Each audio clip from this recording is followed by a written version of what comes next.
welcome back to the quarantine-ish kitchen. We need to come up with another, what do we want to call this now? That we like can kind of leave our house a little bit. I don't know. Let me know. Got any ideas? But also, today I'm getting my hair done. So, woo! I'm very excited. Very excited. So, it's a good day. I'm off today. It's Friday. I have some work to do, but I'm mostly off. And I thought we would make something kind of fun. I, in quarantine, like a lot of us, was cleaning out some stuff and came across this little box that I have full of just like a handful of some family recipes. I don't have a ton. I wish I had more. I think my sister-in-law might have some from her wedding shower, but I didn't have a wedding shower, so I don't have the recipes. But maybe I'll get it from her. But I did find a few handwritten ones from my grandmother. Memaw. Her name was Mary, and she died when I was 2, so I don't really know her, but apparently she was a very good, not apparently, she was a very good cook. She also was like the volunteer head of the kitchen at the church I now am employed at. So kind of cool. Little thing that we share, us Steely gals. But I am gonna make her recipe. I've made this several times in life, and then I lost this recipe, and so then I didn't. But it's an English lemon pound cake, and it's delicious. It's pretty simple. It's a little old-fashioned, so it's got shortening instead of butter. It uses some extracts instead of fresh citrus, but I just want to keep it as true to her recipe as possible. But of course, you can substitute some stuff out if you need.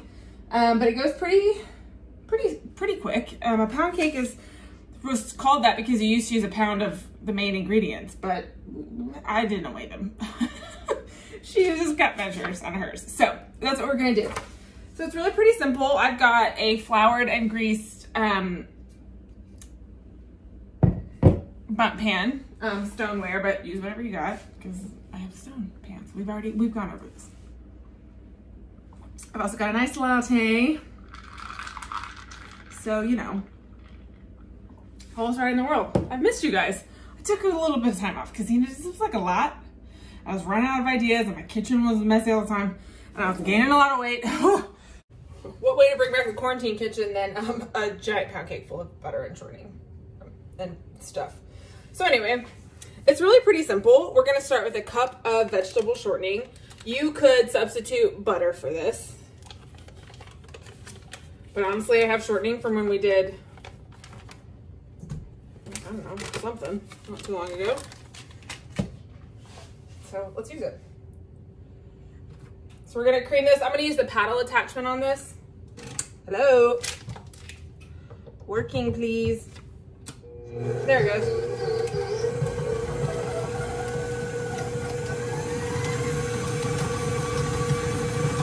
Now remember when we made cookies not too long ago, I let you know that like we want to get as much of the like heavy mixing done before we add the flour. That's going to be like the last thing we do. So we're going to whip this really well, and then to it we're going to add 2 cups of sugar.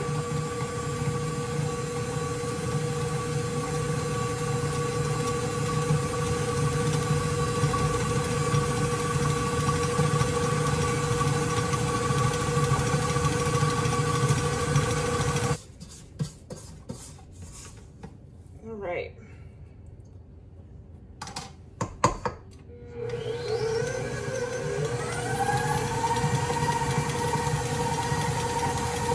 And then to it, one at a time, we're gonna add 4 eggs.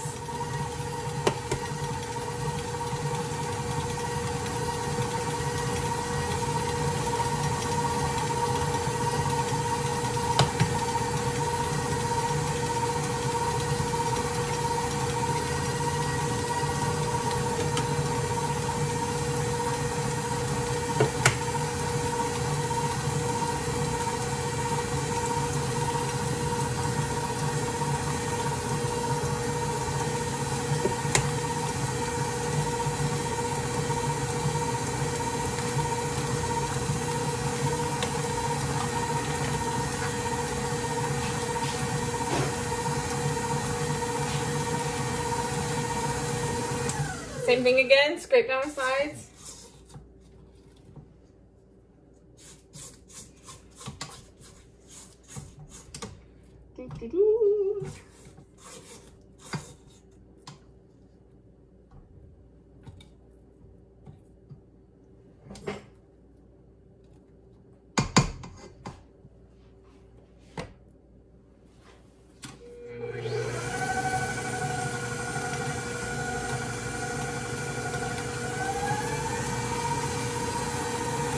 right, so we've got a nice incorporated mixture. There's no lumps, there's no sugar and shortening up on the side. So to it, we're gonna add several things now. I'm gonna turn this on even lower. And we are going to add some lemon extract, a tablespoon. I don't know, this is the brand that she recommends, and this is the brand that I buy because, you know, whatever. So a tablespoon of this. You could incorporate lemon juice instead, and some lemon zest, and probably just double that amount of, you know, you could even go up to like a 1/4 cup of lemon juice, just depending on how lemony you want it. But obviously this is an old-fashioned recipe, and so extracts were sometimes a little more readily available. So there you go. We're also going to add some vanilla, a 1/2 teaspoon. So I didn't want to dirty up a teaspoon thing, so 3 teaspoons equals 1 tablespoon. And so I'm just going to kind of eyeball it. 1/2 teaspoon, and I like extra vanilla, so if it's not exact, that's fine.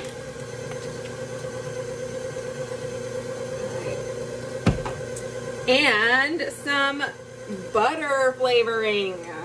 I know it's a weird one, but you know, clearly I only use this for making this cake. So there you go. We're gonna add a teaspoon of that.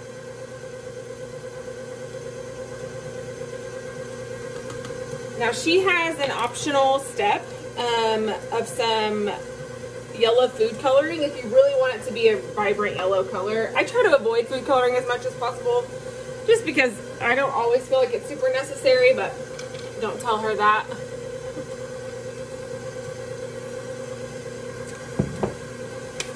All right, so we're gonna finish, we're almost done. We're rounding up the last of it.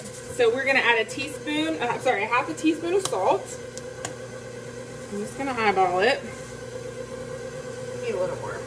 I think sometimes her recipes are a little undersalted, so it's more like a teaspoon of salt is what I've added in here.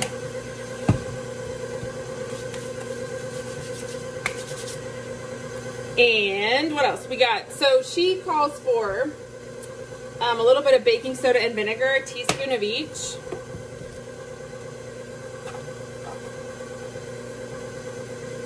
And that just helps create chemical reaction that creates lift. It acts as a leavener.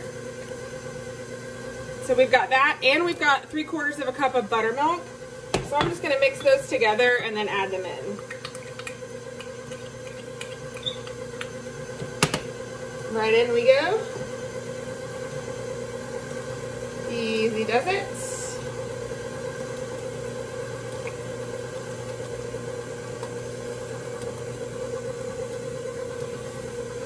Clean as we go.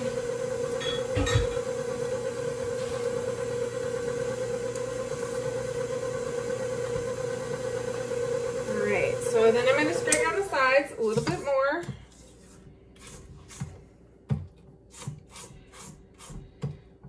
And then the last thing we're going to add is 3 cups of flour.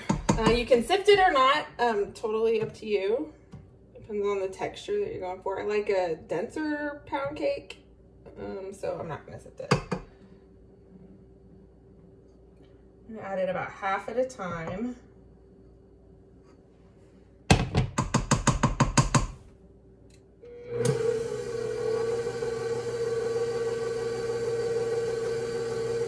And we don't want to overmix at this point.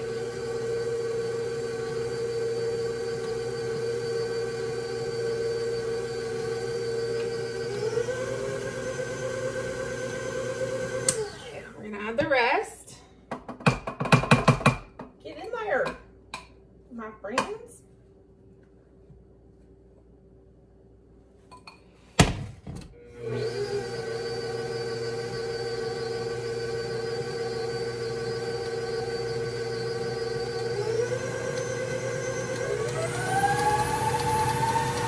And give it one good burst to high speed to get out lumps.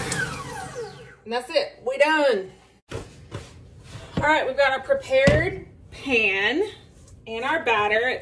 It's a pound cake batter. It's pretty thick.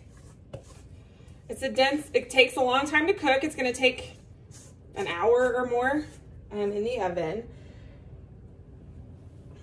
So I kind of just dollop it in a few sections because it's not pourable. You gotta kind of show it around.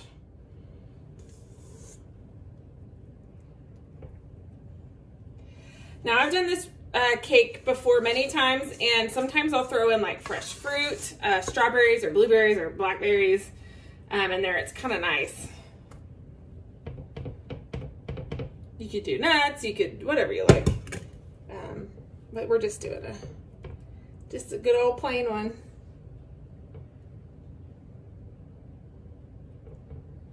All right, here is our pound cake. All right, it's going into a 325-degree oven for an hour. We'll check it and then give it a few extra minutes if it needs. And then y'all can start placing your bets as to whether or not it comes out clean. Because, you know, every now and then you get one that just really, it's a clinger, stage 5 clinger, you know? So we'll see. So I'll see you in like no time. It's done. It was in the oven about an hour and 10 minutes. I've let it cool for about 20, 30 minutes. And we're gonna attempt to turn it out.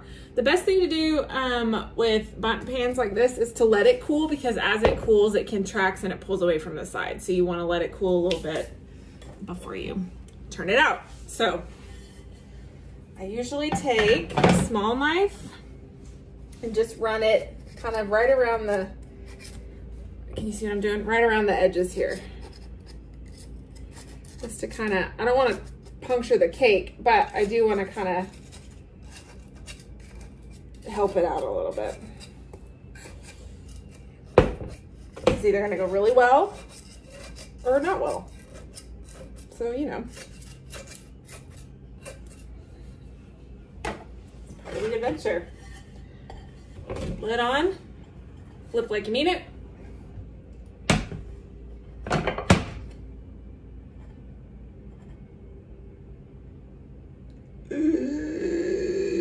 Boom. It's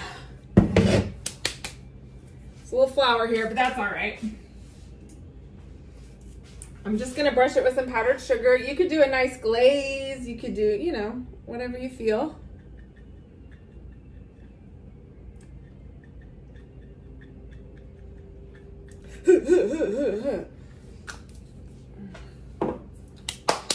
I'm cutting into this puppy.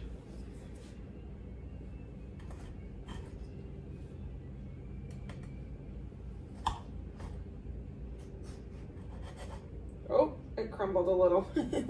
well. Whoopsie. Let's get a plate. All right, party people, here is our lemon pound cake. Now, of course, if you put a little food coloring in it, it would be nice and yellow, but what's the point? It's super good.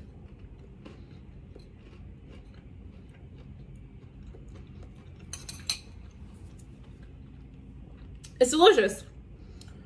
Not super lemony, so you could always add more lemon extract. You could make a glaze with some lemon juice and powdered sugar so that you get that extra lemon bite to it, but it's perfect like it is. It's fluffy, it's spongy, it's not dry at all. It's delicious. So 10 out of 10 would recommend. Thanks, Memaw. I've got a few more little gems in here we might work our way through. And if you've got any fun family recipes that you feel like I need to know how to make, I will give it my best go, because I love old recipes. I think it's a ton of fun to like experience the like heritage of a family through the things that they eat.